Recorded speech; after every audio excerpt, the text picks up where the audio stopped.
I've been a pastor serving the people for 22 years. I'll admit Calvin was a good deacon, and I was very happy to see him marry this beautiful woman. Now you see, Calvin has a very rigid personality, but that's what makes him a good deacon.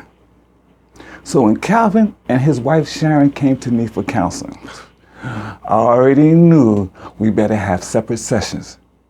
Between the bickering and arguing, I couldn't get a word in.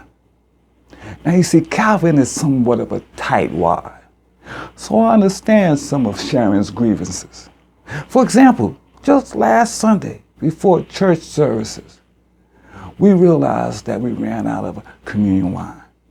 So instead of going to the offerings, Calvin is making this big thing about the deacon's approval and jurisdiction over this last minute purchase. Another time, Calvin got very angry and upset in front of a guest preacher about the kitchen serving too much food to the congregants. Talking about instead of 3, they should only give the congregants 2 pieces of chicken during dinner.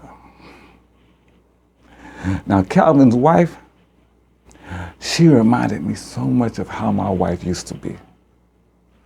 Very neat, and she smelled good.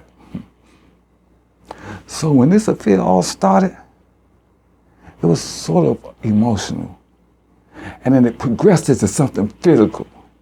Now you have to understand, this woman was coming to our sessions dressing very sexy with these revealing clothing. She had sort of like that Jezebel spirit. So once I realized the errors of my ways, I prayed to God to forgive me.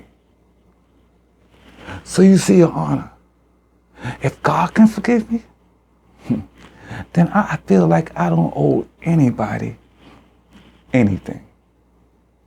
It's just the way I feel. Thank you for your time.